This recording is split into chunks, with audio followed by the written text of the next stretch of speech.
히브리서 6장 13절 보겠습니다. 히브리서 6장은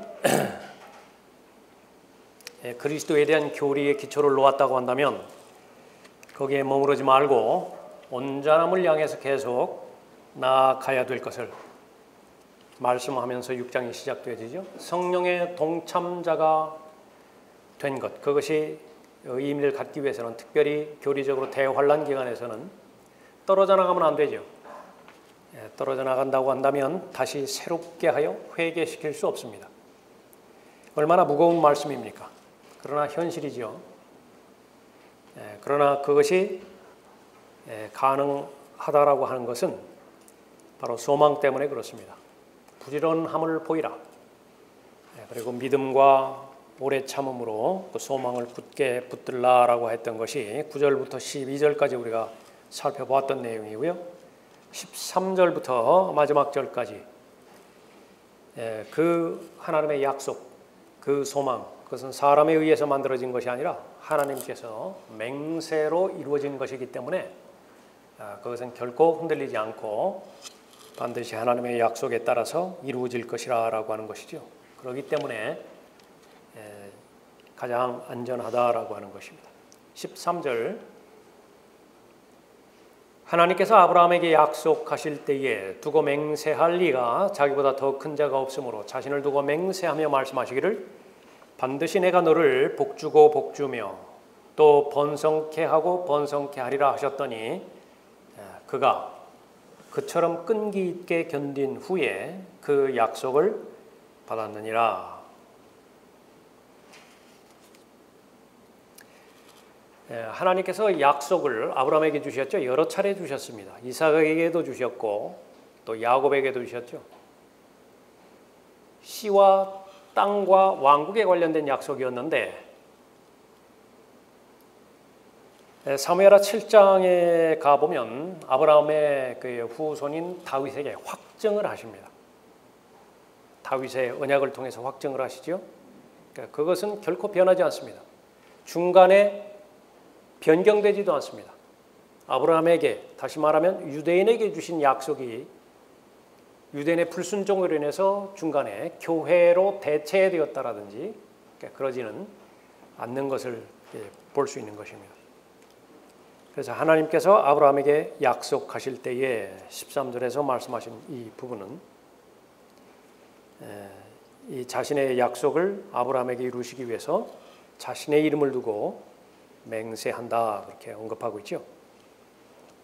멜키세덱이 다시 등장하는데 20절에도 멜키세덱이 등장하죠. 선두주자이신 예수께서도 우리를 위하여 그곳으로 들어가시어 멜키세덱의 계열에 따른 영원한 대제사장이 되셨느니라. 이방인까지 포함한다라고 하는 내용을 보는 것입니다. 인류는 둘로 나누어지죠. 이방인과 유대인입니다. 이 히브리서, 그러니까 유대인에게 향한 하나님의 말씀이죠. 그래서 1차적으로 교리적인 적용은 히브리인에게 적용되어집니다. 하나님께서 히브리인, 유대인을 다루시는 경륜이 있는데 두 가지로 나누어질 수 있죠. 하나는 바로 아브라함부터 시작해서 아브라함이 바로 유대인의 조상이죠. 그러나 갈라디아서 3장에 가보면 그 아브라함의 씨인 예수 그리스도를 믿는 모든 이방인에게 아브라함의 후손이 되는 자격을 또 부여하기도 해요. 조금 이따가 살펴보는데 이것은 문자적으로 실제적인 아브라함의 씨는 바로 유대인입니다. 더 구체적으로 이 유대인을 다루는 그 기준은 모세를 통해서 율법을 주셨던 그 율법 시대였는데 그 율법 아래에서 유대인을 다루게 되는 것이죠.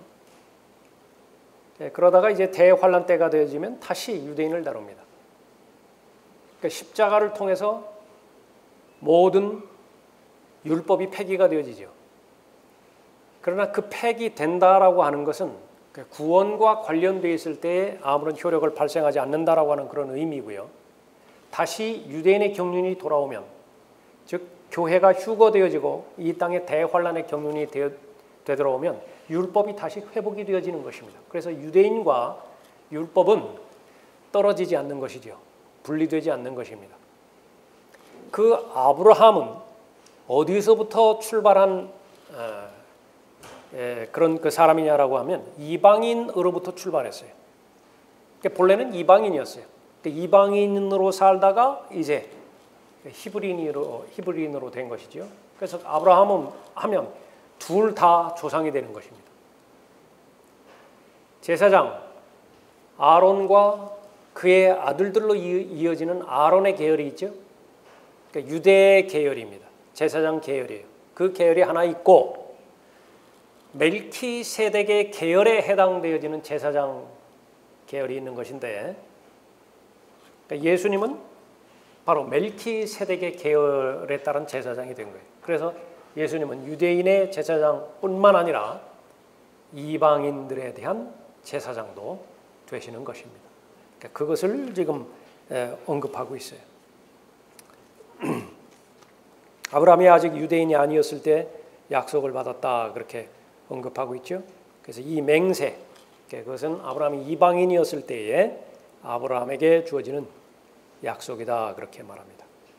두고 맹세할 이가 자기보다 더 큰 자가 없으므로 자신을 두고 맹세하며, 제사장 직분에 대한 맹세의 관계를 강조하는 말이고요. 16절에 실로 사람들은 자기보다 더 위대한 일을 두고 맹세하나니 확정을 위한 맹세는 그들에게 모두 다투는 일에 종결임이라 그랬습니다. 맹세를 할 때 자기보다 더 큰 일을 두고 맹세하는 것은 상식이죠. 하나님의 경우는 어떻습니까? 하나님보다 더 큰 분을 놓고 기도해야 되는데 그런 분이 없죠. 그러니까 자신을 두고 맹세를 했다라고 하는 것입니다. 이것은 절대 불변의 확증이라고 하는 사실을 강조하는 말이죠. 확정을 위한 맹세는 그들에게 모든 다투는 일의 종결임이라. 출애굽기 22장 11절에서는 서로 상대방이 다투어요. 그때의 맹세가 등장하는데 그것은 이제 모든 다투는 일의 종결을 의미하는 것입니다. 그 의미예요. 17절에 16절부터 보십시오. 16절부터. 실로 사람들은 자기보다 더 위대한 일을 두고 맹세하나니 확정을 위한 맹세는 그들에게 모든 다투는 일의 종결입니다. 이 점에 있어서 하나님께서는 약속의 상속자들에게 자기의 뜻이 불변함을 충분히 나타내시려고 그 일의 맹세로 확정하셨으니, 이는 하나님께서 거짓말하실 수 없는 이 두 가지 변치 못할 사실로 인하여 우리 앞에 놓여진 소망을 붙잡기 위해 피난처를 찾아 나온 우리로 든든한 위로를 받게 하려 하심이라. 우리가 이 소망을 혼의 닷같이 가졌으니 확실하고 견고한 소망이라. 이로써 우리 혼이 휘장 안에 있는 곳으로 들어가나니 선두주자이신 예수께서도 우리를 위하여 그곳으로 들어가시어 멜키세덱의 계열에 따른 영원한 대제사장이 되셨느니라. 계속 대제사장에 관련된 그런 부분을 언급하고 있죠. 자, 그 가운데 17절에 이 점에 있어서 하나님께서는 약속의 상속자들에게 자기의 뜻이 불변함을 충분히 나타내시려고 그 일의 맹세로 확정하셨다 그랬습니다. 약속의 상속자들 두 가지로 적용될 수 있는데, 하나는 믿음으로 성령의 약속을 받은 사람들입니다. 또 하나는 아브라함의 실제 자손들이에요. 상속자가 둘이 있는 것입니다. 우선 성령의 약속을 받은 사람들을 살펴보면 갈라디아서 3장 14절이죠. 이는 아브라함의 복이 예수 그리스도로 말미암아 이방인들에게 미치게 함이며 또 우리로 하여금 믿음으로 말미암아 성령의 약속을 받게 하려는 것이라. 그래서 아브라함에게는 영적인 씨가 있는데 바로 예수 그리스도이시죠.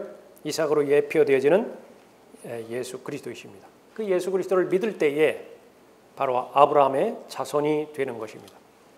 이삭은 예수 그리스도의 예표이기 때문에 그렇죠. 갈라디아서 3장 16절에서 이제 그 약속들은 아브라함과 그의 씨에게 하신 것인데 많은 사람을 가리켜 씨들이라고 말씀하지 아니하시고 한 사람을 가리켜 너희의 씨라고 말씀하셨으니 그는 그리스도시라.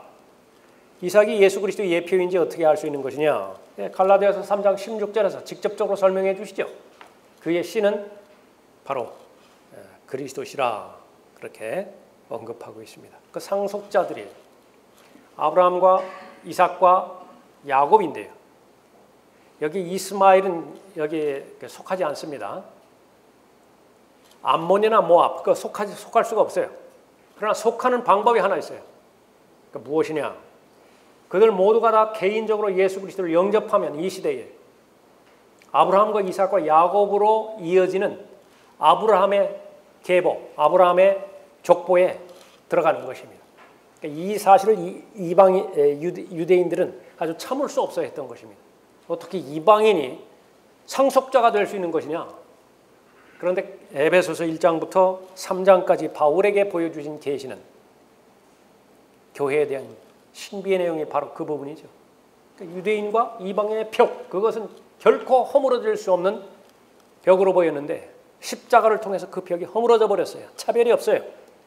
유대인이나 헬라인이나 예수 그리스도를 개인의 구주로 믿으면 모두가 다 아브라함의 자손이 되는 것입니다.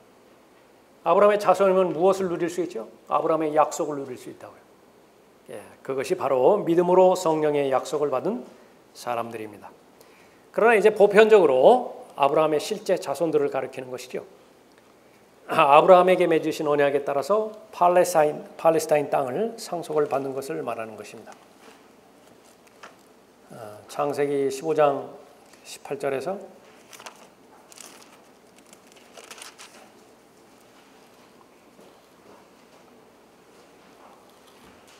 그날에 주께서 아브라함에게 언약을 세워 말씀하시기를 내가 이 땅을 이집트 강에서부터 큰 강 유프라테스까지 내 씨에게 주었으니 언급하고 있습니다. 그래서 이집트 강에서부터 나일강부터 시작해서 그 건너편에 그 유프라테스 강 거기에 하고 또 위에 아라랏산하고 그렇게 되면 큰 삼각형이 형성이 되어지죠. 그것이 바로 약속의 땅이었습니다.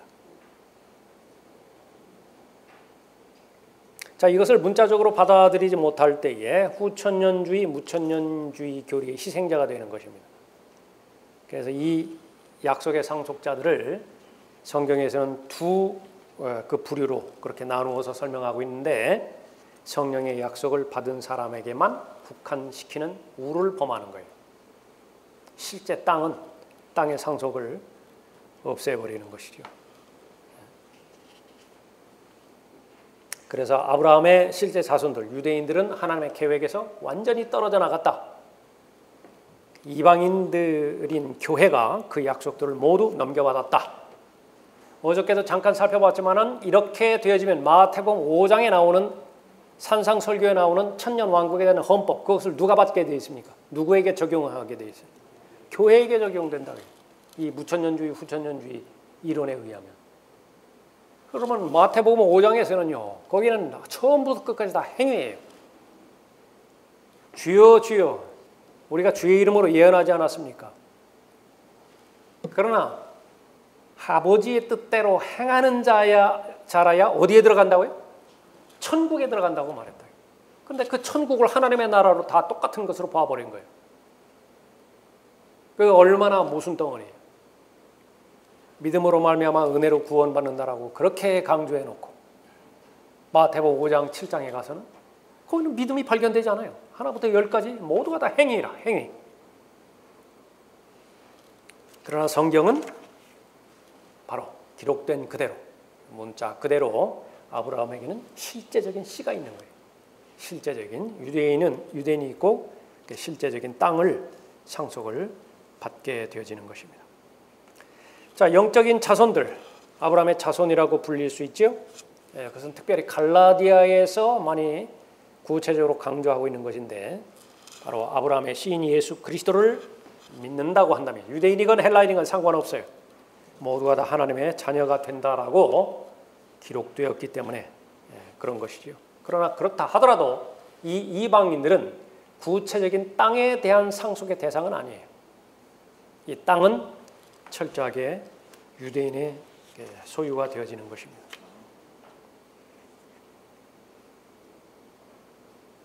17절에 이 점에 있어서 하나님께서는 약속의 상속자들에게 자기의 뜻이 불변함을 충분히 나타내시려고 그 일의 맹세로 확정하셨으니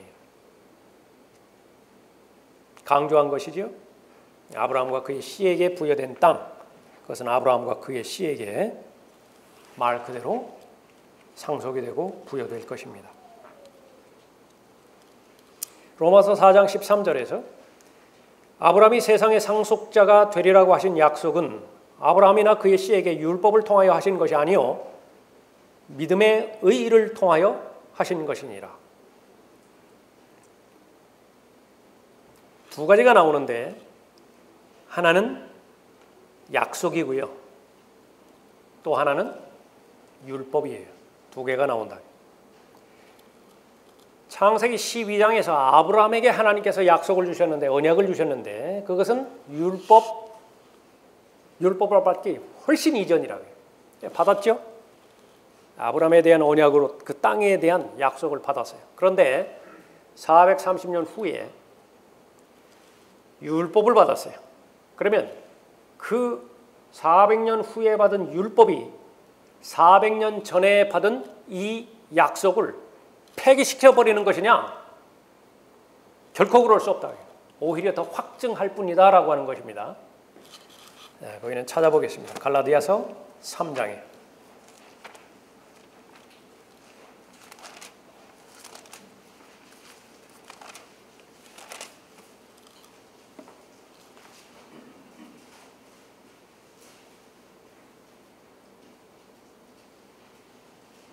(14절에) 3장 14절에 이는 아브라함의 복이 예수 그리스도로 말미암아 이방인들에게 미치게 함이며 또 우리로 하여금 믿음으로 말미암아 성령의 약속을 받게 하려는 것이라. 조금 전에 살펴본 내용이고요. 형제들아 사람의 관례대로 말하노니 사람의 언약일지라도 확정되고 나면 아무도 폐기하거나 덧붙이지 못하느니라. 이제 그 약속들은 이게 사람의 약속이 아니라 하나님의 약속이죠. 그 약속들은 아브라함과 그의 씨에게 하신 것인데 많은 사람을 가리켜 씨들이라고 말씀하지 아니하시고 한 사람을 가리켜 너의 씨라고 말씀하셨으니 그는 그리스도시라.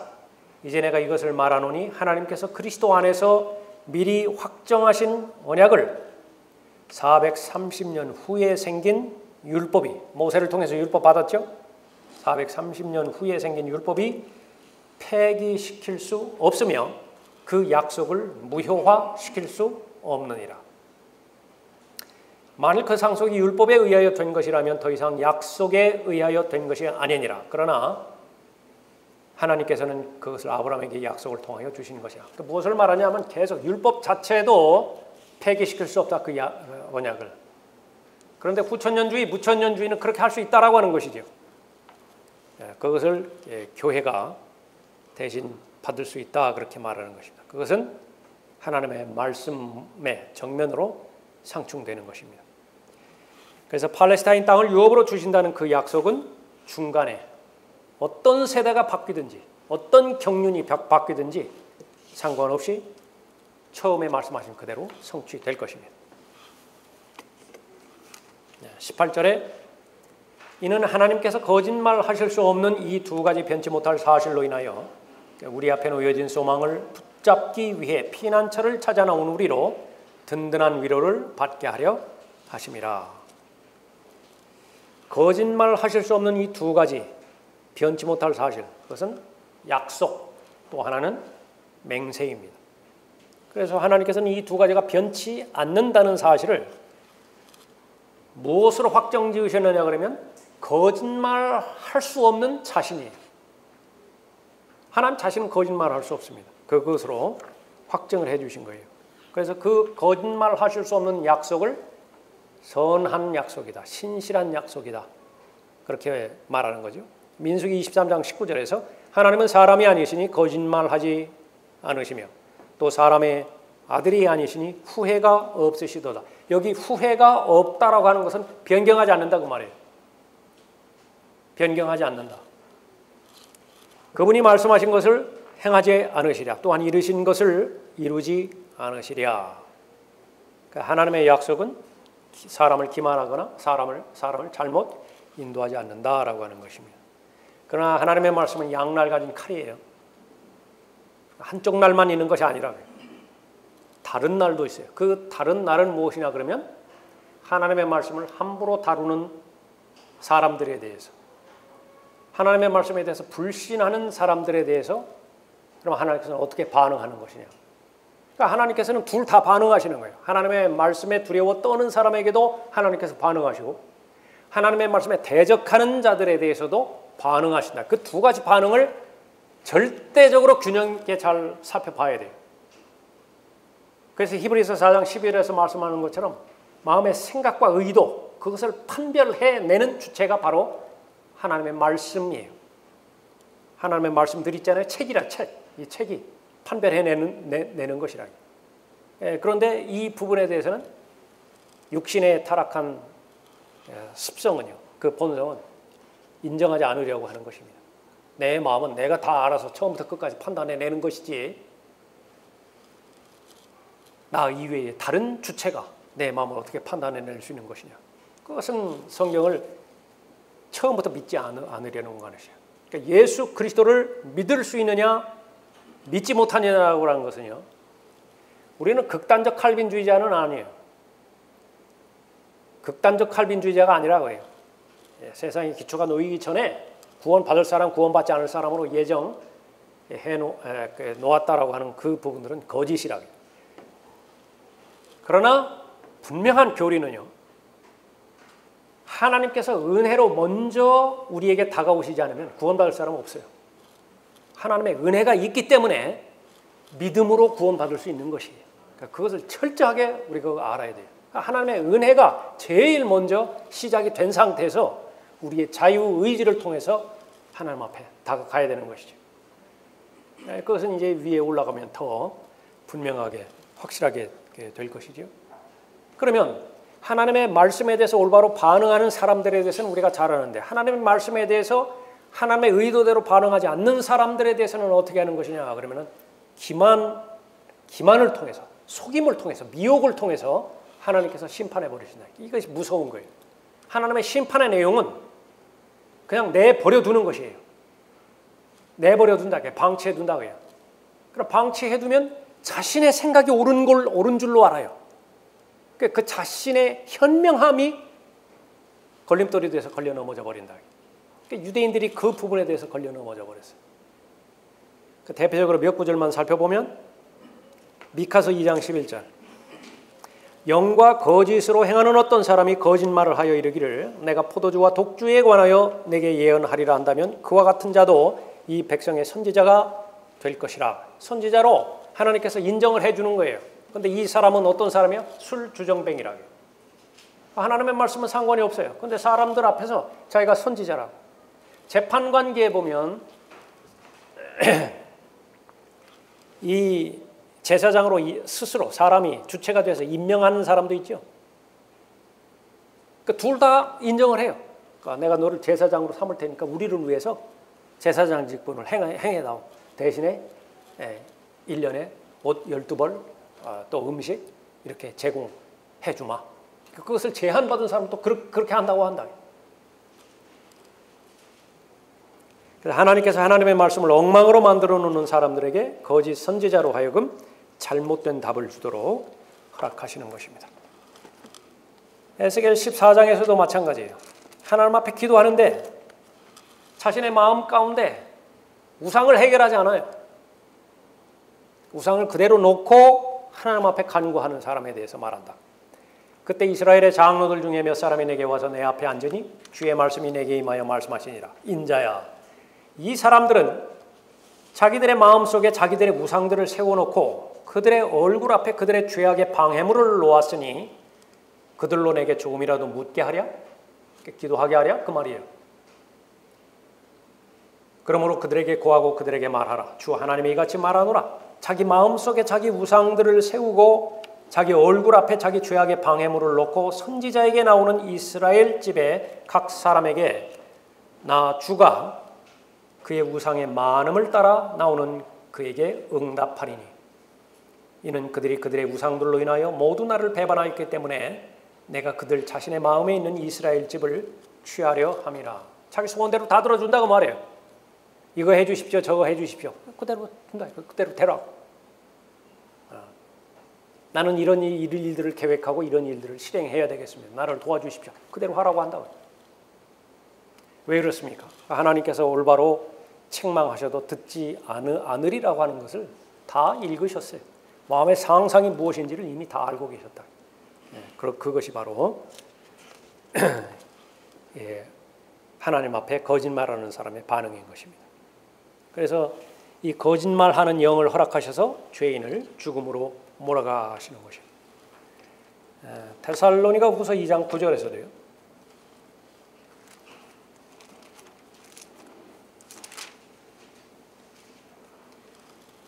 그 악한 자가 오는 것은 사탄의 역사에 따라 모든 능력과 표적들과 거짓 이적들과 멸망하는 자들 안에 있는 모든 불의의 속임수로 오는 것이니 이는 그들이 진리의 사랑을 받아들이지 아니하여 구원을 받지 못하였기 때문이라. 이로 인하여 하나님께서 그들에게 강력한 미혹을 보내시어 거짓말을 믿게 하시면 진리를 믿지 않고 불의를 좋아하는 모든 자로 심판을 받게 하려 함이라.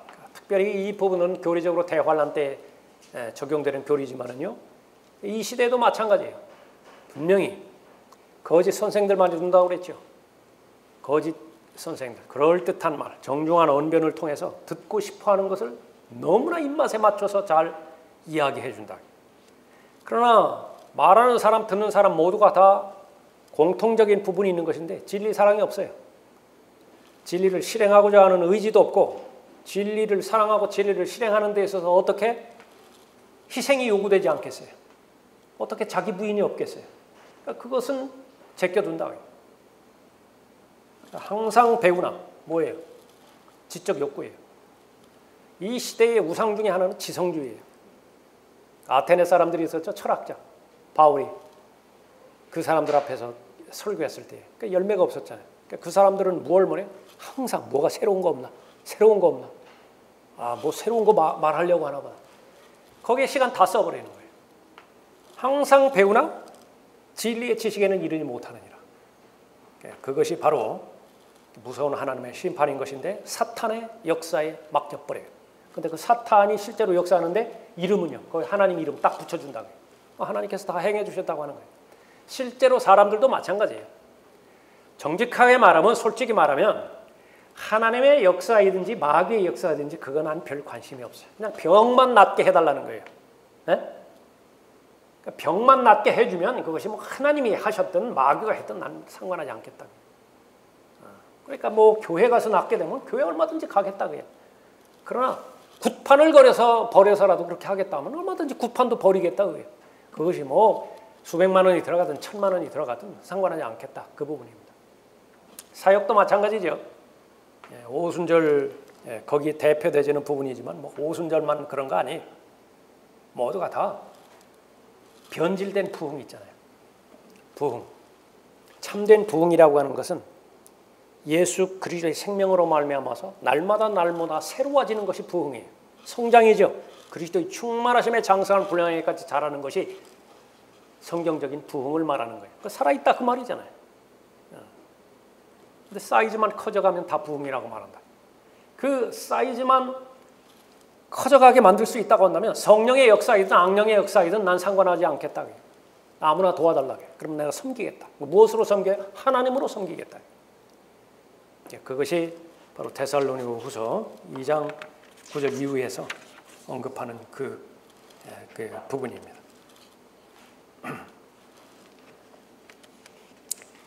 그래서 하나님의 말씀을 듣기 원하지 않는 사람들, 사랑하지 않는 사람들, 하나님께서는 그 사람들에 맞게 대우하시는 것인데 그것은 무엇이냐 그러면 고의로 속이는 것이 자신의 마음에 안착시키는 거예요. 그 결과는 무엇입니까? 무엇을 보고 알 수 있어요? 그 열매를 보고 알 수 있죠. 내 믿음의 실체가 내가 만든 가짜냐, 자신의 신념에 의해서 스스로 세뇌당한 종교적 바리새인의 삶을 사는 것이냐. 열매라고, 열매. 성령의 시작에서 진정으로 마음과 기쁨의 열매가 있는 것인가, 또 하나님을 사랑하는 그런 마음의 열매가 있는 것인가 알 수 있는 것이죠. 자, 18절에 소망이 나오죠. 이는 하나님께서 거짓말하실 수 없는 이 두 가지 변치 못할 사실로 인하여 우리 앞에 놓여진 소망을 붙잡기 위해 피난처를 찾아 나온 우리로 든든한 위로를 받게 하려 하심이라. 하나님의 위로는 필수적이에요. 이 지상의 삶을 살아가는 데 있어서 모든 필요를 예수 그리스도를 통해서 공급해 주시죠. 그 가운데 필수적인 요소 가운데 하나가 하나님의 위로예요. 왜 그렇습니까? 그리스도인의 정상적인 삶은 거슬러 올라가는 삶이에요. 경건하게 살고자 하는 삶인데, 경건하게 살고자 했을 때에 반드시 박해가 따를 것이라고 말했죠. 세상은 환영하지 않아요. 세상의 평판은 두 가지밖에 없습니다. 명심해야 되죠. 하나는 광신자예요. 성경대로 믿는다고 한다면 세상에서는 광신자 소리 반드시 듣게 돼 있다. 믿어도 어떻게 그렇게 지나치게 믿느냐고. 그럼 거기에서 좀 타협을 해서 그 사람들 입맛에 좀 맞춰주려고 노력을 하죠. 그럼 그 사람들의 마음 가운데서 즉각적으로 판단해 버립니다. 아, 저 사람도 위선자구나. 그러니까 두 가지 편판밖에 없어요. 위선자로서 교회 다니든지 광신자로서 그렇게 광신자로서의 생활을 하든지. 세상의 평판은 두 가지밖에 없어요. 그 외에는 없어요. 그래서 사람들은 부단히 그 중립적인 위치를 좀 확보해 보려고, 세상 사람들로부터도 좋은 평판을 좀 받아보려고 무진의 애를 쓰는 것입니다. 그 부질없는 짓이에요. 그 헛것이라고. 왜 그렇습니까? 이 세상 자체가 악하고요. 악한 세상을 다스리는 신은 악한 신으로서 이 세상의 신이에요. 마귀라고도 하고 사탄이라고도 하는 옛 뱀이라고. 공격 무기는 미혹이에요. 속임수예요. 목적은 무엇이죠? 도둑질하고 죽이고 멸망시키는 것. 세 가지 외에는 없어요. 그러니까 그 길을, 그 풍조인데, 그것이 세상의 패션이에요. 그 소프트웨어로 이루어진 것이 세상인데 그걸 거슬러 통과해야 되잖아요. 순례자이고 타국인이고 나그네이기 때문에 아무 목표 없이 방황하는 백아본드가 아니라 분명한 목적을 가지고 그 마지막 항구까지 도착을 해야 되잖아요. 거슬러 가야 되는데 왜 공격이 없겠어요?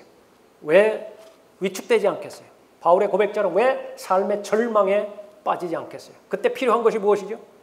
돈이 해결돼 주나요? 그때 필요한 것이 무엇이에요? 하나님의 위로예요. 하나님의 절대적인 위로가 필요하다. 본문 말씀에 보면 그 하나님의 위로는 무엇과 관련되어 있습니까? 소망과 관련되어 있다. 그래서 그때의 말하는 소망입니다. 소망도 두 가지로 적용돼요. 이것은 재림과 더불어서 끝나는 소망이 있고요. 환난 성도의 소망이죠.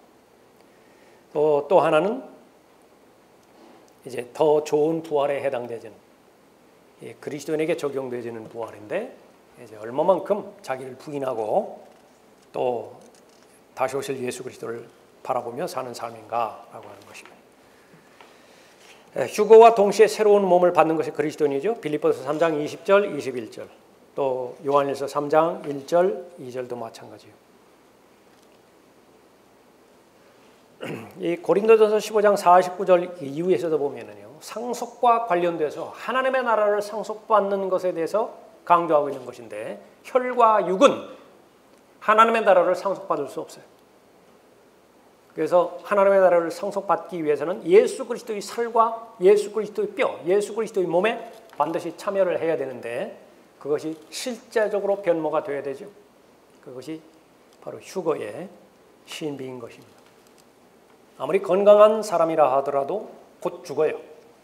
죽으면 썩는데 몇 시간 걸리나요?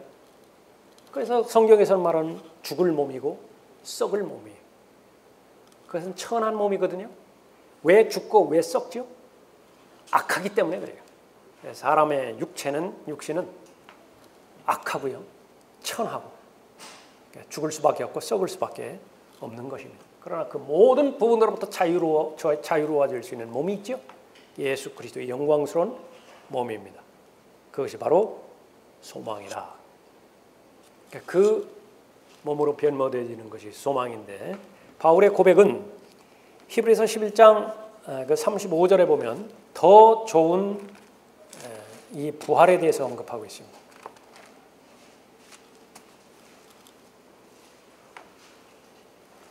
35절에 여자들은 그들의 죽은 자들을 다시 살려받기도 하고 어떤 사람들은 고문을 당하면서도 굳이 면하려 하지 않았으니 이는 그들이 더 좋은 부활을 얻고자 함이라 그랬습니다.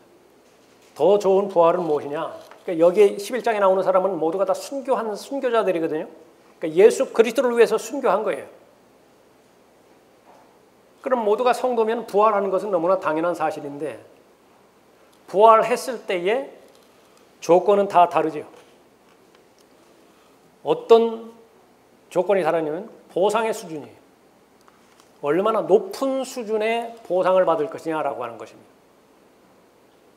빌립보서 3장 11절에서 어떻게 해서든지 죽은 자들의 부활에 이르르는 것이라.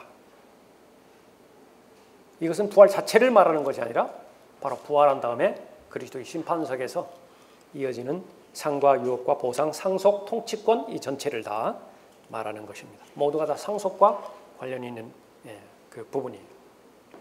19절에 우리가 이 소망을 혼의 닷같이 가졌으니 확실하고 견고한 소망이라 이로써 우리 혼이 휘장 안에 있는 곳으로 들어가나니 그랬습니다. 닷과 배를 안전하게 보호해 줄 수 있는 것이 닷이죠. 꼭 붙들어 주는 것입니다. 그것을 그리스도 안에 있는 소망이라 그렇게 지금 연결해서 언급하고 있죠. 안전 보장입니다.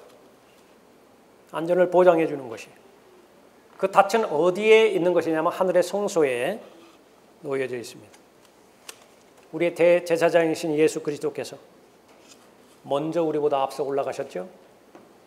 휘장 너머에 있는 셋째 하늘로 올라가셨고 곧 다시 오셔서 우리를 데려가실 것이라 그렇게 언급하고 있습니다. 요한복음 14장에서 아버지의 집이라고 말씀하셨고 큰 저택입니다. 대맨션이에요. 우리의 혼입니다. 요한복음 17장 24절에서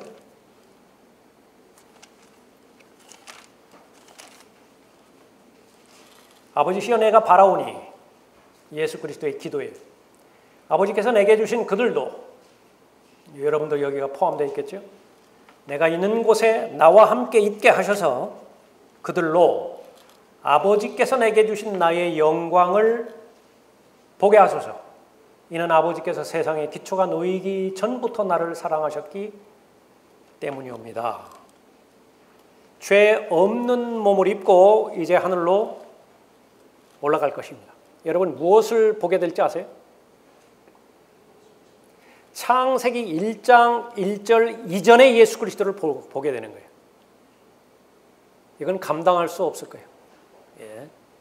이게 말로 듣는 것만으로도 마음이 벅찬데 예수 그리스도를 지상에서 만나봤었잖아요. 3년 반 동안 제자들.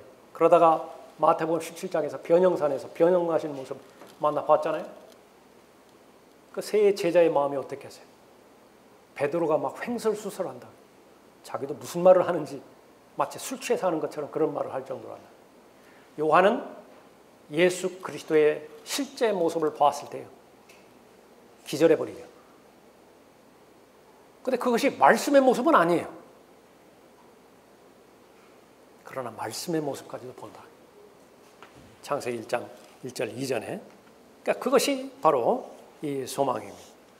디도서 2장 13절에서 복된 소망과 위대하신 하나님이시며 우리 구주이신 예수 그리스도의 영광스러운 나타나심을 기다리게 하셨습니다. 다시 말하면 휴거지요. 휴거가 그리스도인에게 바로 복된 소망입니다. 왜 복된 소망이죠? 그러니까 영광스러운 몸을 가질 때이기 때문에 그렇습니다. 인생의 모든 문제, 삶의 문제를 집약시켜서 하나로 집약시킨다 그러면 죽음의 문제 해결하는 거예요. 병 문제 해결하는 것이라고요. 다 해결되잖아요. 그 두 가지 때문에 아주 치열하게 지금 현실적으로 싸우고 있는 거잖아요. 여러분 건강 관리하기 위해서 시간 얼마나 투자하세요? 얼마나 마음에 관심을 쏟아붓고 있고 얼마나 많이 가려서 잡숫고 또 안 잡숫고 그러세요. 예. 죽음, 그걸 하루라도 더 연장시켜보기 위해서 사람들 악전고투하는 거 아니에요?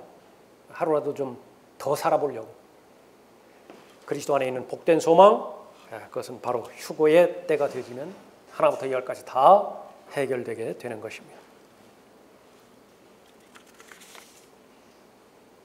20절 보십시오.